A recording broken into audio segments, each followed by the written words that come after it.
Welcome everyone to my channel, and you know something I told you I'm addicted. So this is my December TBR. Addicted, and only series can go in here now. So we're gonna do a series poll. Might be 5, might be 7. We'll see. What has an audible?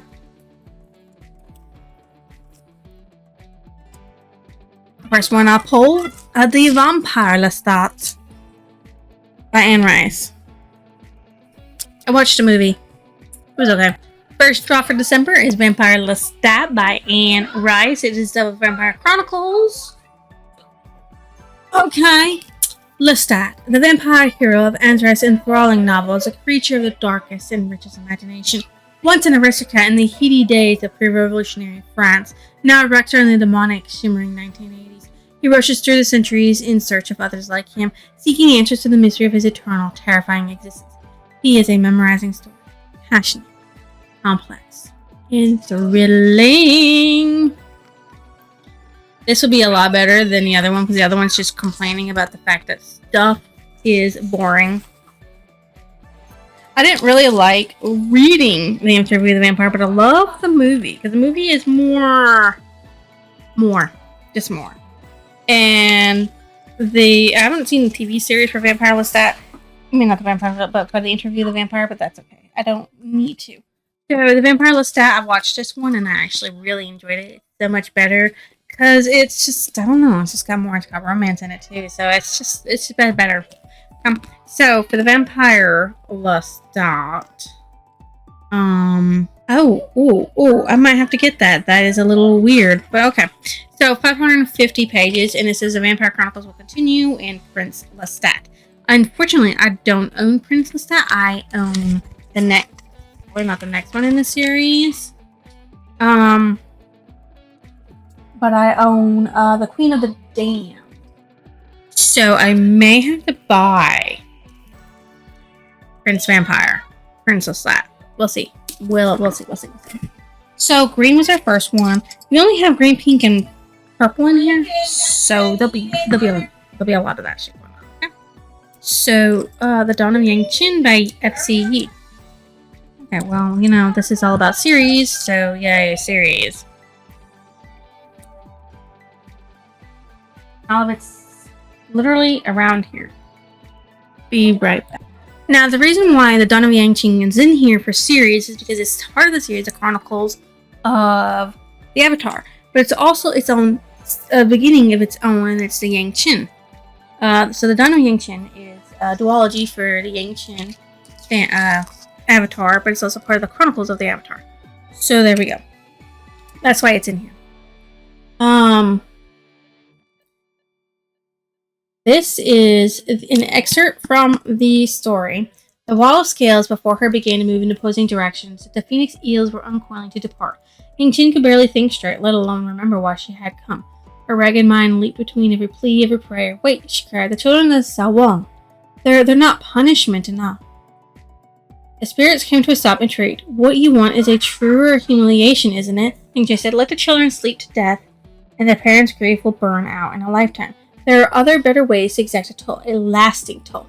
This was no longer a negotiation, but the doctor fetching a hot iron to burn a spurting artery closed. She was going to have to harm the Sawan in order to save them. Let us talk about inflicting pain, little egg, the phoenix eel said. Together. That is fucking interesting. Like, I can't wait to get my blood into this. Yang Qin's experience may prove to be her greatest asset. Plagued by the voices of avatars before her for as long as she can remember, Yang Qin has not yet earned the respect felt for Avatar Setsuko, her predecessor. In an era where loyalty is bought rather than earned, she has little reason to trust her counsel. When Yang Qin travels to Bin-Er in the Earth Kingdom on political business, a chance encounter with an informant named Kavik leads to a worry partnership. Bin-Er is a city ruled by corrupt Shang merchants who become resentful of the merciful merciful Earth King and his whims. To extract themselves from his influence, the Shangs have one solution in mind, a mysterious weapon of mass destruction that would place power squarely in their hands. As Yang Qin and Kavek seek to thwart the Shangs' plan, the unlikely friendship deepens, but for Yang Qin to chart her course as a singular, powerful avatar, she must learn to rely on her own wisdom above all else. This propulsive third installment in the Chronicles of Avatar series illuminates Avatar Yang-Chen's journey from a young woman to a revered leader. And since airbenders are supposed to be like the whole peace, don't kill, she's all for killing. She is all for killing. And she says that too. She says sometimes you gotta make a hard decision. So this is book 2 of my December. Now we do purple. There's a lot more purple in here than anything else because purple is the most recently added. So do with that you will. And there's a lot of series I've been reading a lot. A lot of them.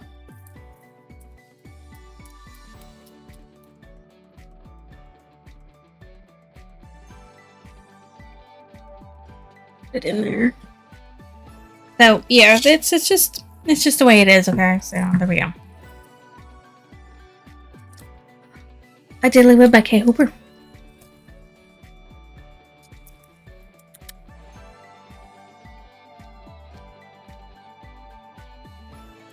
I realized I did not tell you how many pages this was.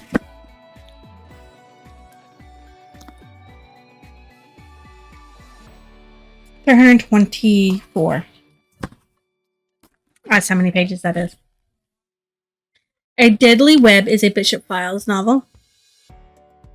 As part of the what's a never before published one. This is a part of the Bishop Files Special Crimes Unit series, the overarching evil series that she's got going on. So John Brody is a guardian, a member of a secretive network devoted to winning a war very few even know exists, protecting the vulnerable psychics in his charge from a deadly, ruthless, and virtually invisible enemy. Tasha Solomon is a gifted psychic whose abilities have saved her more than once from situations as dangerous as they are baffling. She doesn't believe she needs help, but she doesn't even know that guardians exist until Brody saves her life. Unaccustomed and depending on anyone or anything, Tasha now finds herself embroiled in a deadly game where the ultimate goal is a fate far worse than any nightmare. Brody is the only person she can trust to guide her through a maze of danger and deception, lies, and treachery, friends and enemies until they reach safe harbor. If they reach safe harbor. Yay. I'm so happy. I get to delve into this. And this one's thin too, so it's really not that much. 295 pages. But yeah. This is an interesting one here. Go ahead, stay home alone tonight. I dare you. Ooh, that sounds really interesting. The First Prophet. Haven. Haven is what it is. Hostage Haunted. That's all it's got. These are... You know the one's in this one? Whatever.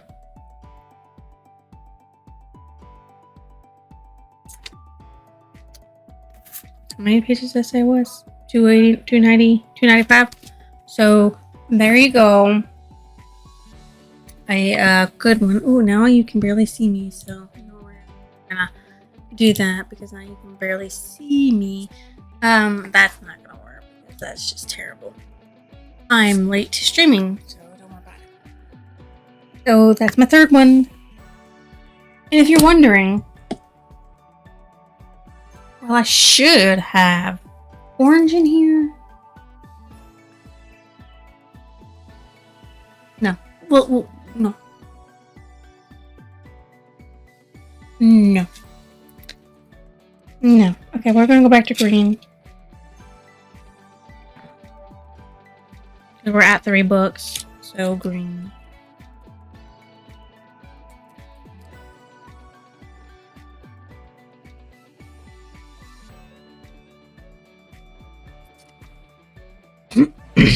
Okay, so I checked and I did some calculations and knew the orange will not be ready to be put in by the time this comes around by now. So we're just gonna go with what we pulled out here, which is a new book.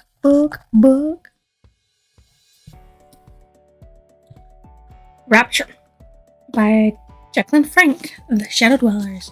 This is actually really good because we have started the first one for Jekyll and Frank, which is Jacob, for the Nightwalkers.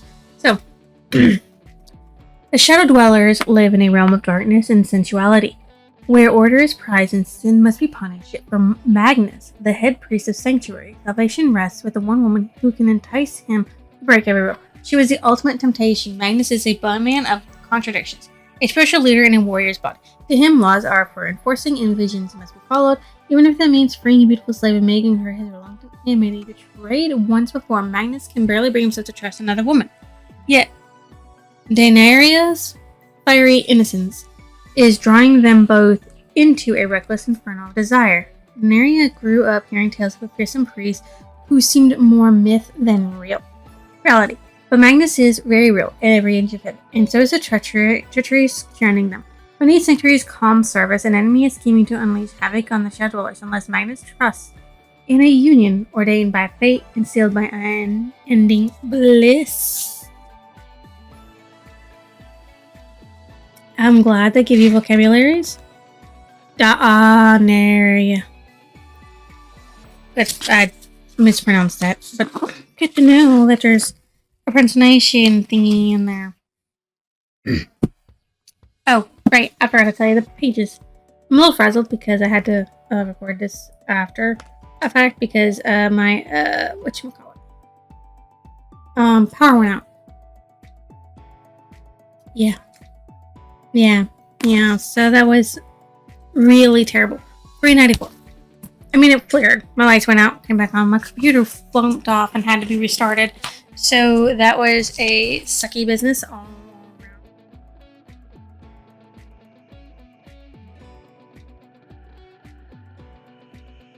I don't know why I'm doing that one. That's the wrong thing to put in there. I'm just being dumb. Okay, ignore me. So, round 4, we're going to draw one more that's pink, and then we're going to see about audibles. Because, audibles.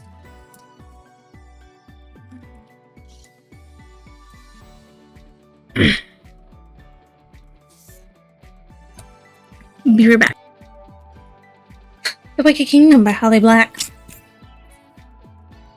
You must be strong enough to strike and strike and strike again without tiring. Jude has bound the Wicked King, Cardan, to her and made herself the power behind the throne. Navigating the constantly shifting political alliances of Fairy would be difficult enough if Cardan were biddable. But he does everything in his power to humiliate and undermine her. When it becomes also clear that someone close to Jude means to betray her, Jude must uncover the traitor and fight her own complicated feelings for Cardan, maintaining control of as immortal in a fairy world. There you go. That's literally that. Book 1. Why did I say in book 1? Where's book 2? The Book of the Air. Book 2. That is so nice. I just got this series this year. I mean, not this year, but I think I bought it last year, and I just started reading it this year, I think. And so we're already on to book 2. Of course, this is the last month in the year, so we will not finish the series as The Queen of Nothing, How the King of Elfheim Learned to Hate Stories, The Stolen Hair, and of course, The Darkest, we'll call it. The darkest parts of the forest, which is not actually part of the Book of the Air. So we probably won't even read that one. And afterwards, I'm probably going to go out and get the Stolen Hair because I liked Holly Black's Cool Prince. It was really good. Gave it, I think, 4 stars. So, there. So, I'll be right back with my audibles. So, I found my next 2 Audible, which is actually kind of cool that they were there next to each other. The last 2 I pulled. So it is Rapture and the Wicked King, which means the next 2 I added in won't be Audible unless I can find one in there. I won't find her another. So we left off on pink, so we're gonna do a purple. This is it. Dan Brown, the lost symbol. Why that's there. I did not actually buy this for 50 cents. From the McKay Books, movie CDs, and more. I don't even know where that is. I don't even know what that is. This from a thrift store. Literally, I think it's called the thrift store. And there's more books. $1.50. Oh, that's right. I got this from the American thrift store, I think it is. Which is what the second one is. Because, they can't just go off from what other people are putting down their price for their books. They have to do their own.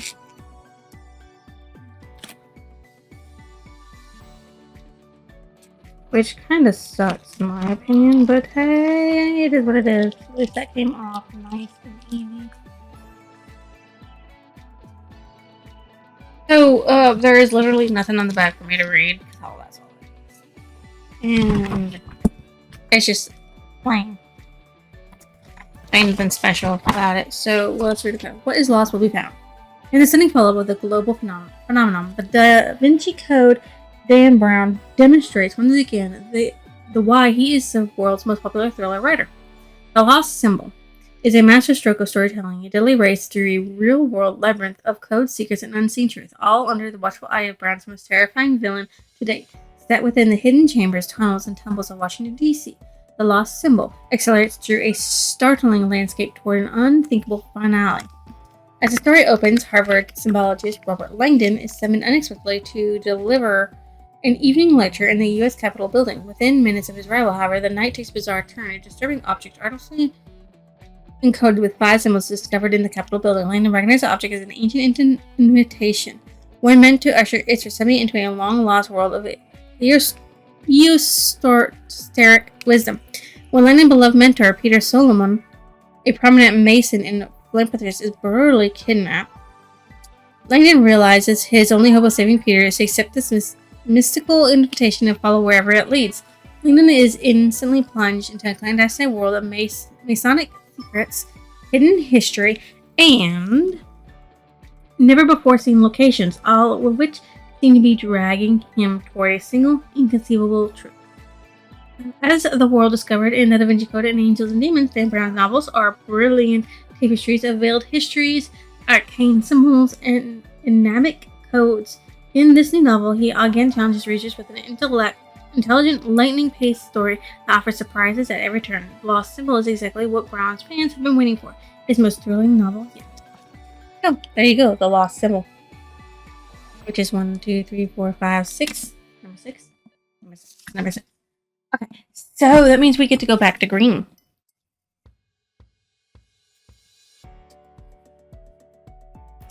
Give me this bloody green right here. Do we know what it is? No. Do I really care what it is? Yeah. An easy end to the day, which is good. The third book in the saga of Larton Cripsley by Dan Sean. You know what I just realized with startling clarity is the Lost Symbol was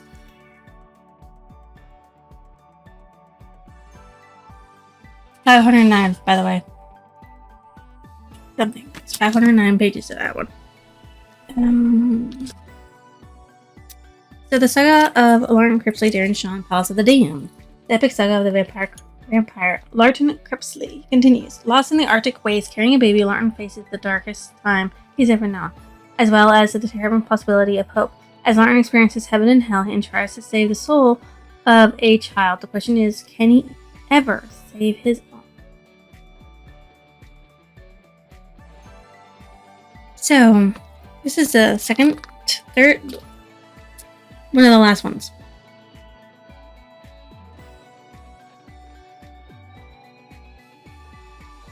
So this is the third book in this series, and there's one more, which of course I do have. It's printed on the back of this. It's called The Brother of Death. The final twist is a killer. Many have entered. Few have left the Palace of the Damned. So yeah.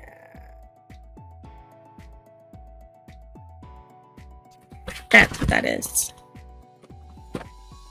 He's looking for the Palace of the Damned. I guess it's something about vampires, palaces, and things of the like. I don't really. But anyway, thing of the matter is that the last one. That is the last one, and we're ending in a weird way. So give me 1 second, and I will get to you about why that's weird. So before my computer camera goes off for exhaustion again, I just wanted to say that I end the year with 66 white, possibly 25 orange, 0 yellow, 5 green, 12 pink, and 17 purple, with a possibility of 125 little papers in there. So, anyways.